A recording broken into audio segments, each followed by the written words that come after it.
the Cleveland arts community.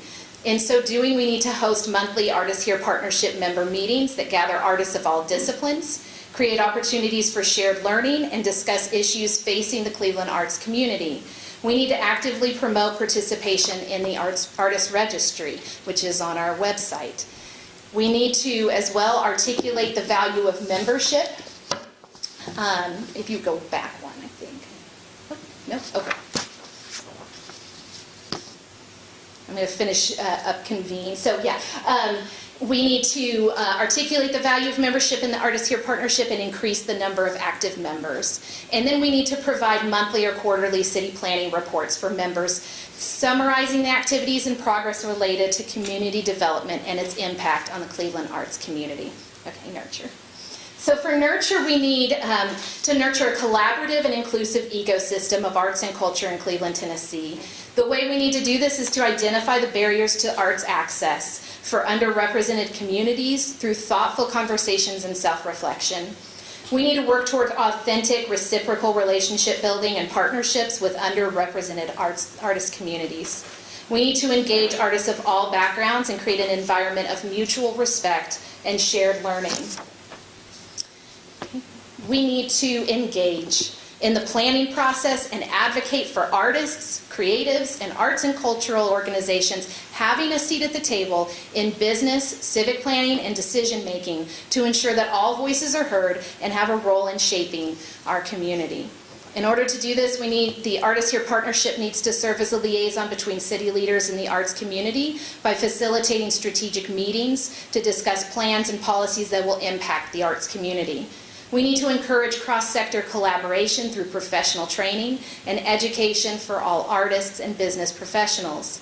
And then, in collaboration with the Allied Arts Council, Artists Here Partnership will encourage cross-sector collaboration through professional training and education. We also need to articulate the value artists bring to the community community planning process, and encourage city planners to include key members of the arts community in their planning discussions. And finally, we need to advocate for creation of a community arts center that is supported by public-private partnerships. Our last element of our plan is to lead. And in so doing, we need to lead in promoting arts, culture, and creative placemaking as an integrated approach to improving quality of life and equity in Cleveland. To do this, we need to establish a community-wide arts and culture calendar that promotes arts and culture events of all artistic disciplines.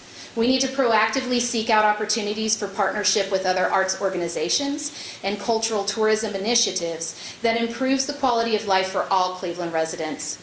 And we need to host a citywide festival or festival series celebrating Cleveland's art and culture community. In order to do this, they created this diagram that is personal to our community about the implementation of this plan. And as you can see on the outer edges, the big circles are local businesses, colleges and universities, and in the yellow, that's a little hard to read here, is city and county government. In the middle of that diagram, then, you see community members, artists, students, and at the very heart of it is the Artists Here Partnership. And they developed this so that we had a visual idea of how we need to work together to implement this. We do have some new developments after getting this plan. We have already made forward movement towards a community arts calendar that will be hosted by Tourism Cleveland, and it will have a filter for all arts events from the Chamber of Commerce. And we'll be able to then pull all of those arts events into an arts calendar for our community. We also have begun discussions at the Allied Arts Council to talk about how to clarify our mission and to focus on what the Allied Arts Council can do best and what Artists Here Partnership can do best, and how we can better serve our businesses in the area and to integrate arts into those. Go to the next one. The Artists Here Partnership Board is in process of outlining our board structure. We have a beginning board that has done a lot of this work, but we're in the process of outlining where this organization goes from here so that it can continue to thrive and build. And we do have an artist registry that we have already had in play for about a year now.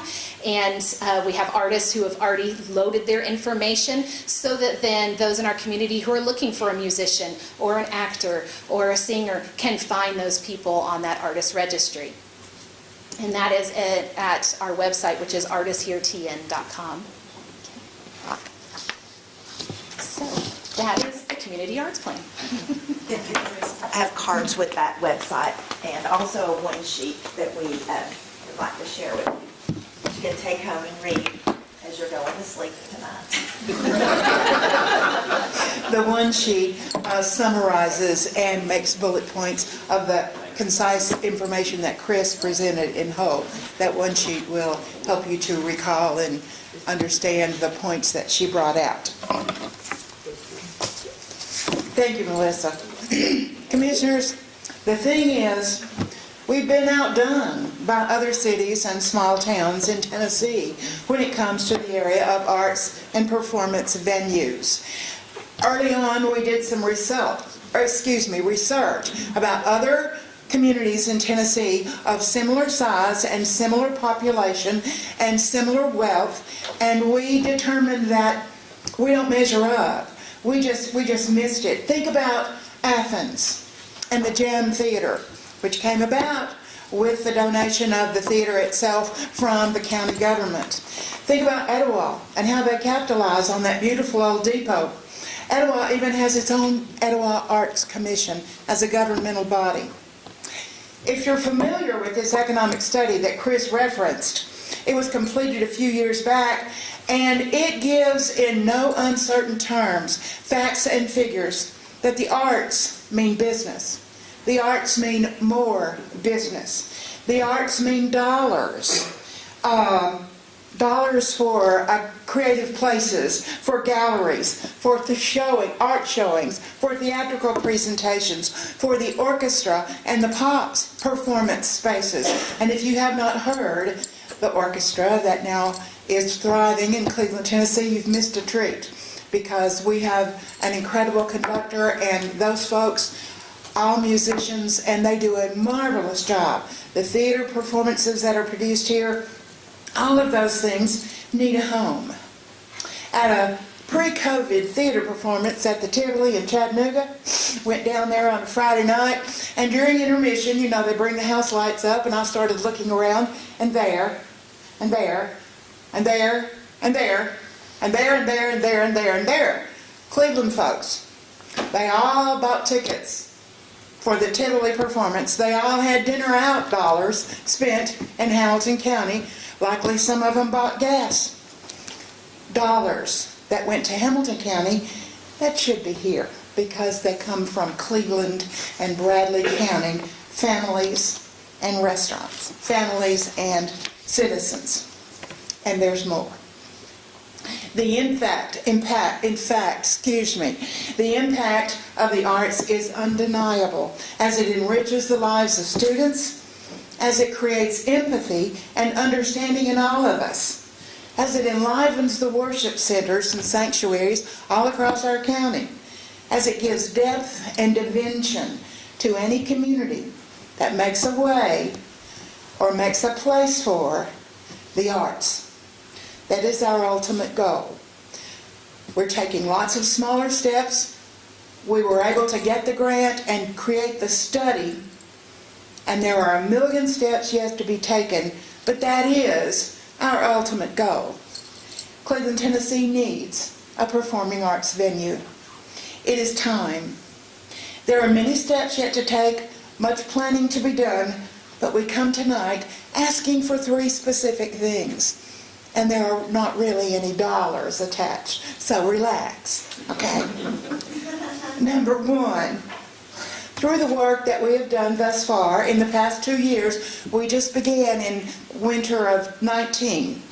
Through the work thus that we've done, Main Street Cleveland is going to establish an arts task force to study this plan and its implementation.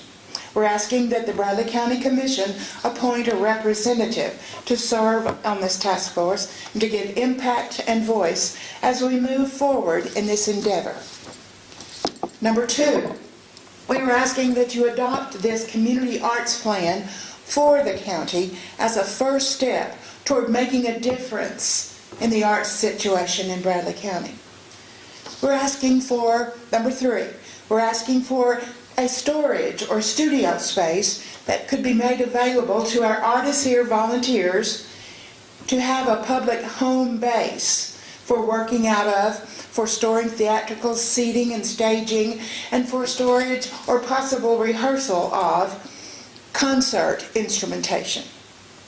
We, all of the folks who have come tonight, and hundreds of like-minded artists implore you to take this idea into serious consideration. It's time. This consideration, this idea, this task has come to you.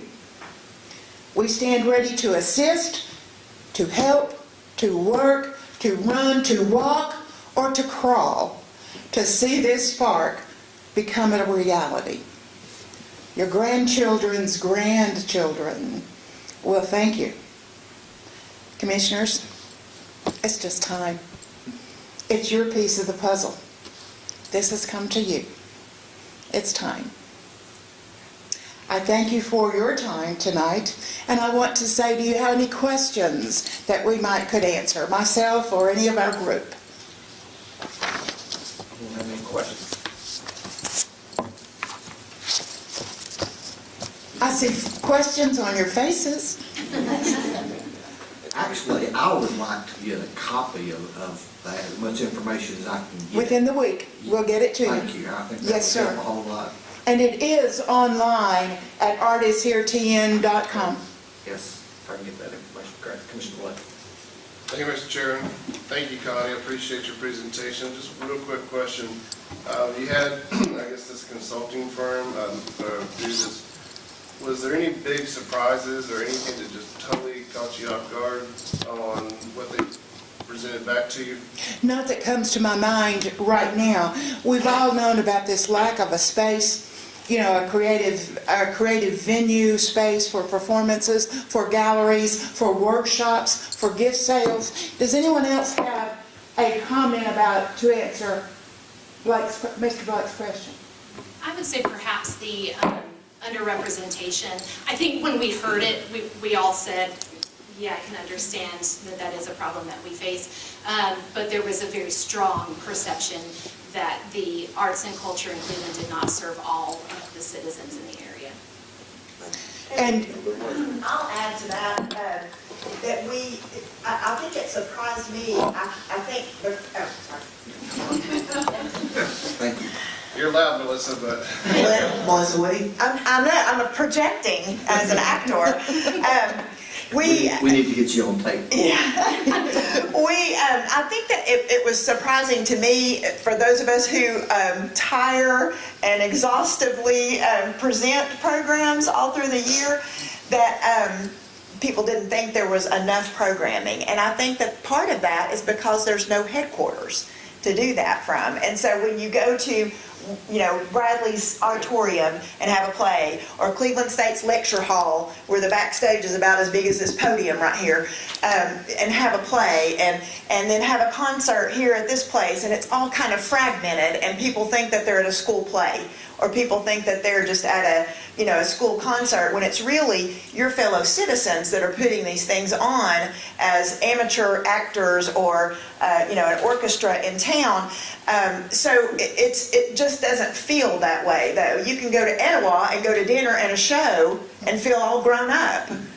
And you can go to Cleveland and you can go to dinner, but then you feel like you're going to a school play because you're always attached to a school. And the arts just make our lives better. We have industries that ask, what's your arts and culture environment like? And when Walker came here, you can ask Doug, that was one of the things they wanted to know. Where are their employees going to be enriched when they move here? And they're our largest taxpayer. So that's a big deal to people who are moving into this area. And if you've ever been to a concert out on the park or out at the courthouse square, if there wasn't music there, if there wasn't the arts there, you'd just be sitting in a lawn chair. Thank you, Melissa. I will tell you that our schools there's a problem when you're trying to rent the school for a performance. I tried to rent Bradley High School in the spring for a dance recital and met all kinds of headblocks. But the issue boils down to the fact that he told me, Connie, he said Bradley High School and the students of Bradley County have to come first. I said, I get it. You know, I was an independent business out here, a nonprofit, but an independent business trying to use the stage. Bradley County had to come first, Bradley County students and Bradley High School. And yes, that's as it should be. So there needs to be a community, private, public partnership to create a performance venue. Connie? Yes. One thing that surprises me, I represent the Public Theater Company, and we've been putting on shows. This is going to be our 8th year, and we're planning on a show at the end of September, beginning of October. The one thing that surprises me is I've never really seen any of the people in government attending our shows. They all say that they support the arts or they support theater, and they tell me about the places that they've gone to out of town, but I really don't see any of their faces at our shows. So I would encourage you to please participate and show up, because the people that are putting on these shows, they're voters, and they know who is coming and supporting them. So I just want to say that I'm asking you to please support us in person and come and show that way. Thank you, Candy. One last comment. This information that is compiled into this community arts plan came about through, I think there were 13 or 14 individual Zoom interviews, because this was, last winter. And then there were 100 online surveys sent out. And this company that we hired, of course, gathered all this information. We have it all. It's extremely valid. We can show you the comments that this person made or that person made, although most of them are anonymous. So, but it was information from everybody, from Paul and Darlia Khan, down to 13 or 14 others. Lots of gathered information, not necessarily from artists, but from folks in the community. Any other questions?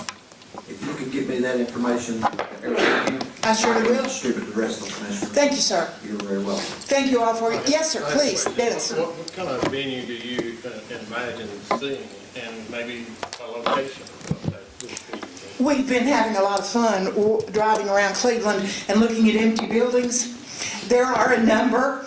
Most of them are privately owned, so that is an issue. This theater complex should include an artist's gallery for art showings. It should include or be married with a concert hall for our newly formed orchestra and pops. It needs to be inclusive of, in my head, I'm thinking around 6 to 650 folks. The theater at Bradley seats a 4 something. Okay, Walker Valley seats more, but if you've ever been in that auditorium, at some point in time that architect didn't serve you well, okay? Because the seats are smashed up to the sides, and if you're sitting in about 50 seats on either side of that stage, you can't see half the stage. So, there are issues that theater people need to address. We were so impressed with the Pie Center, and Kyle Page was lovely as he met with us, but that stage platform is 13 feet deep. As Melissa likes to say, you couldn't get Lee Greenwood's drum set on 13 feet of that stage. So, it's what it is supposed to be, and we applaud it. We think it's fantastic, but it's not the answer to this puzzle piece. Any other questions, Ms. Scott? Thank you so much. Thank you, Georges. Thank you for your time. Absolutely. Thank you.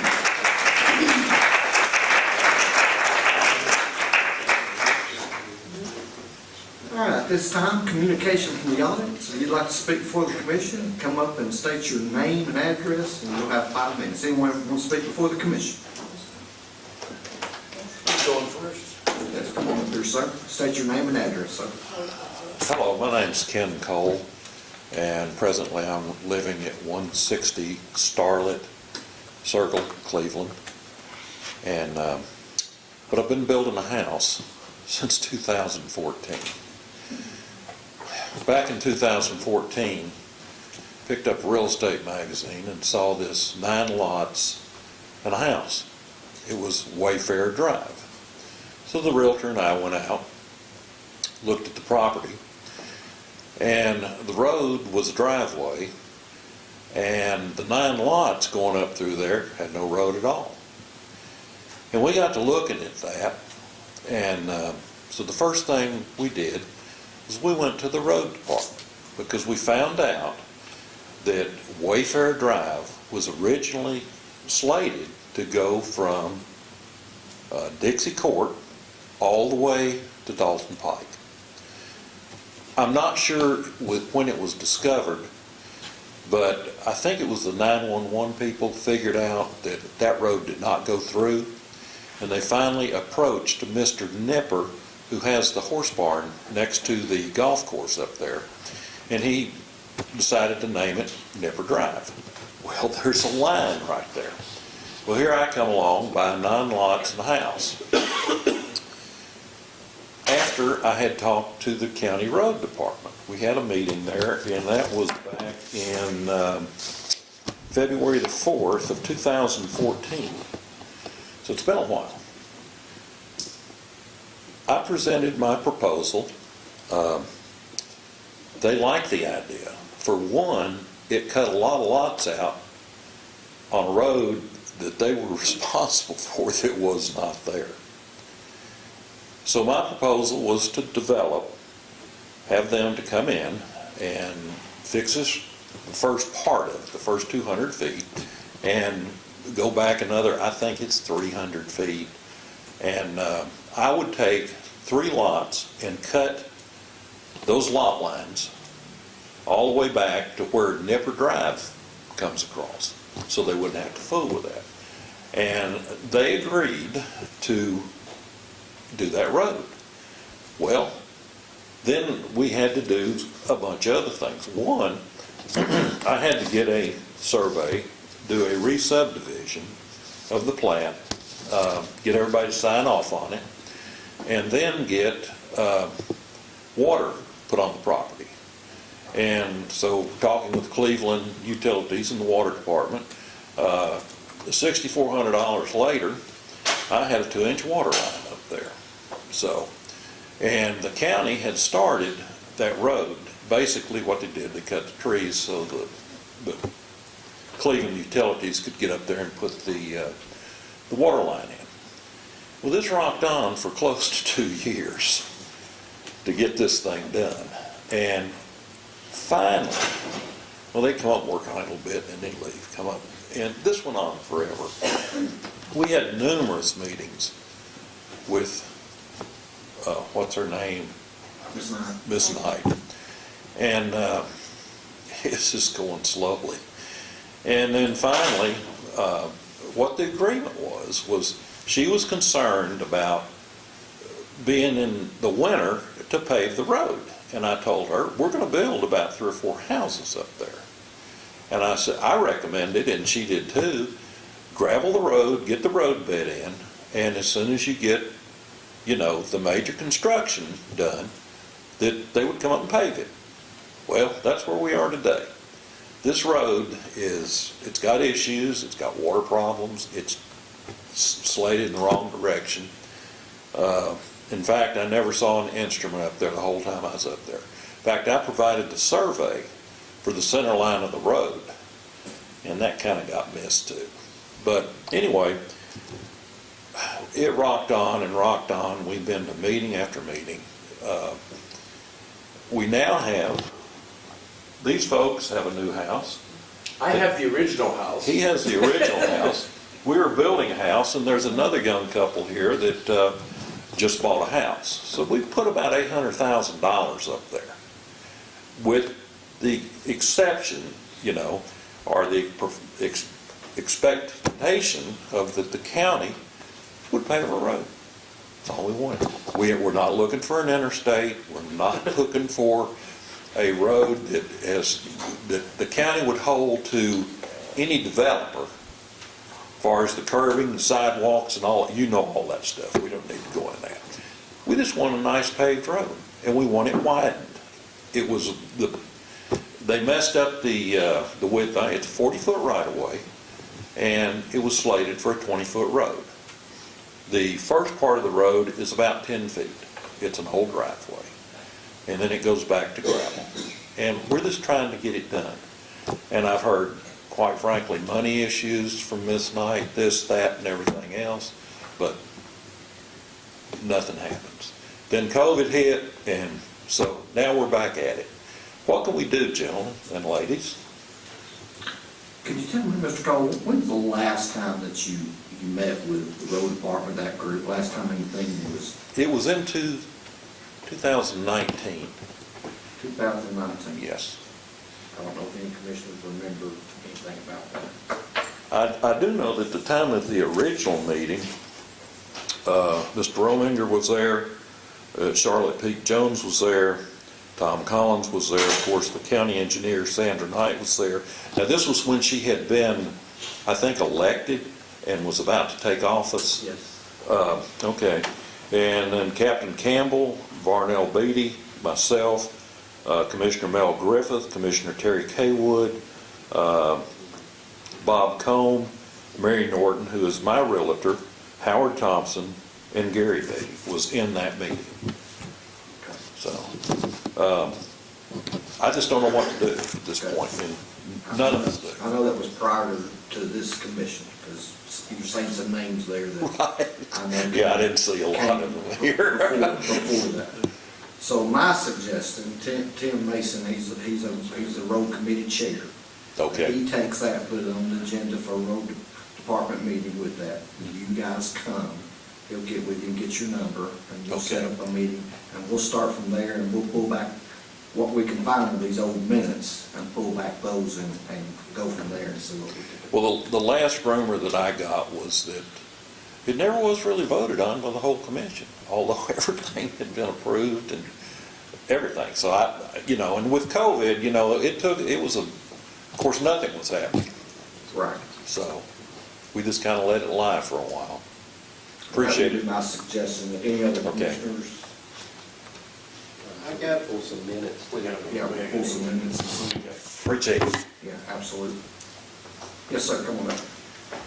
Yes, my name is John Holton. Okay. I live at 1857 Wayfair Drive. I talked to one of the ladies at the county commissioner's office on Friday. She pulled the records and said this was tabled in 19, that they weren't going to do anything more about it. I paid almost $200,000 on a house on a dirt road. If I had known that they weren't going to pave the road, I never would have bought that brand new house. I'm paying almost $1,000 a year in property tax.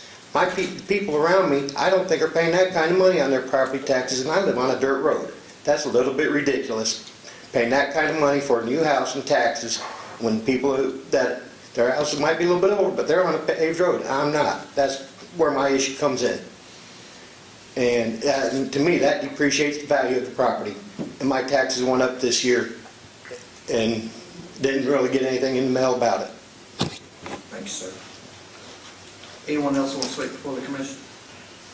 Yes, sir, come on up.